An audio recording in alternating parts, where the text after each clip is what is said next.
Beleza, pessoal? Tranquilos aí? Seguinte, hoje nós vamos fazer uma aulinha rapidona aí, muito simples, para falar sobre as civilizações hidráulicas. Bom, quando a gente começa a falar lá no fim da pré-história, início, da história antiga, você tem a transição ali da Revolução Agrícola, e principalmente o estabelecimento dessas civilizações próximas aos rios. Então a gente vai começando definindo aí como é que funcionam essas civilizações hidráulicas e como elas vão se estruturar, principalmente ali no Oriente Médio, no que a gente vai conhecer como crescente fértil. Então, se fosse para fazer uma definição básica sobre civilizações hidráulicas, vamos lá, são aquelas que se desenvolvem às margens dos rios na antiguidade. Essas civilizações organizaram-se com base nos benefícios que os rios lhes ofereciam, principalmente no que diz respeito ao desenvolvimento da agricultura e também na questão relacionada à utilização dessa água, não só para a agricultura, mas também para abastecimento da população, pesca e outras coisas mais. Beleza? Quando a gente se refere ao Oriente Médio falando do crescente fértil, nós estamos falando principalmente Egito e Mesopotâmia.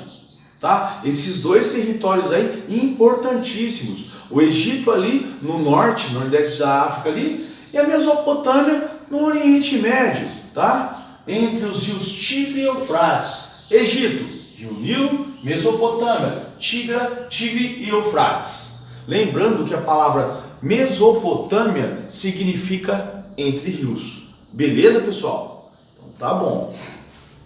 Nesse meio tempo, o que esse pessoal vai começar a fazer? Vai começar a entender como funcionam as cheias, Vai começar a desenvolver técnicas de fertilização dessas terras. Importante, galera, não foi do dia para a noite que isso aconteceu, tá? Isso aí levaram anos, séculos para que isso acontecesse, para que se dominassem as técnicas, tanto de plantio quanto das cheias dos rios, tá? E a partir de então começar a desenvolver aí construção de diques e barreiras. Para quê? Para não destruir a plantação, Eles viam até onde subia, por exemplo, o Rio Nilo.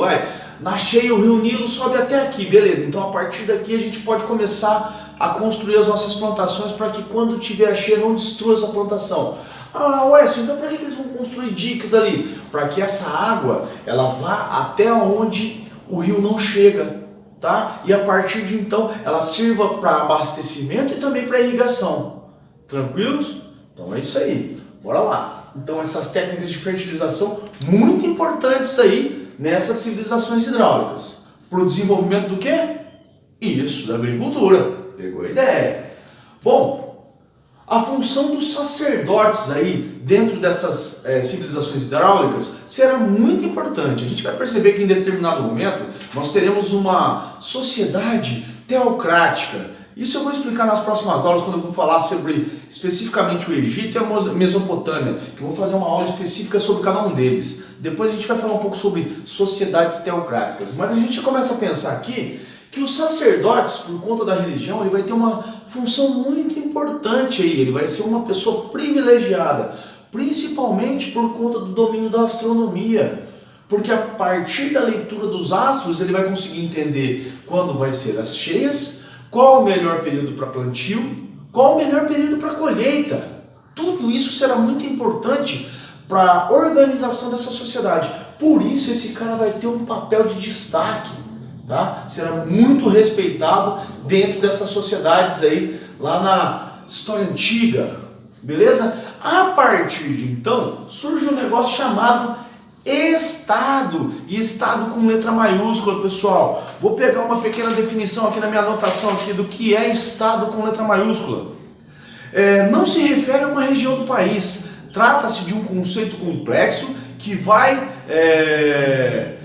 como se diz assim, estruturar como funcionam a questão do governo e a administração de um território e as pessoas que aí vivem, tá? Então quando eu falo de Estado, eu estou falando de um governo e administração de um determinado território, determinadas leis para as pessoas que vivem dentro desse espaço. Então aí o Estado ele tem uma outra função, beleza? Ele vai ter a função de governar e administrar um determinado território.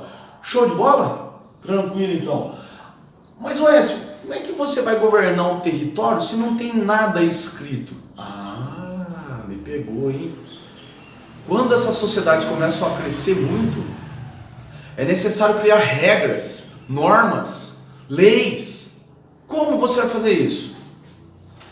Surgimento da escrita. Por que vai ser importante essa questão relacionada ao surgimento da escrita? Principalmente para a gente entender como vai funcionar essa sociedade, como eu vou começar a organizar quanto que eu tenho de grãos, quanto que eu vou precisar vender, se vou cobrar imposto, quanto que o cara pagou, quanto que ele não pagou. Inicialmente, ali na Mesopotâmia vai surgir a escrita cuneiforme, aproximadamente ali 5.000 anos atrás a gente vai ter o surgimento dessa escrita aí.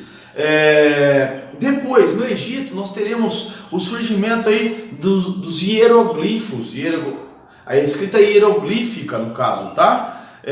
E só através dos fenícios é que a gente vai ter o alfabeto fonético, né? Lembrando, a gente ainda não estudou sobre os fenícios, mas falando um pouco deles, esses fenícios eles serão extremamente importantes porque eles serão grandes comerciantes e por comercializar muito, por serem grandes comerciantes, eles precisam desenvolver um alfabeto fonético muito próximo ao que a gente utiliza hoje.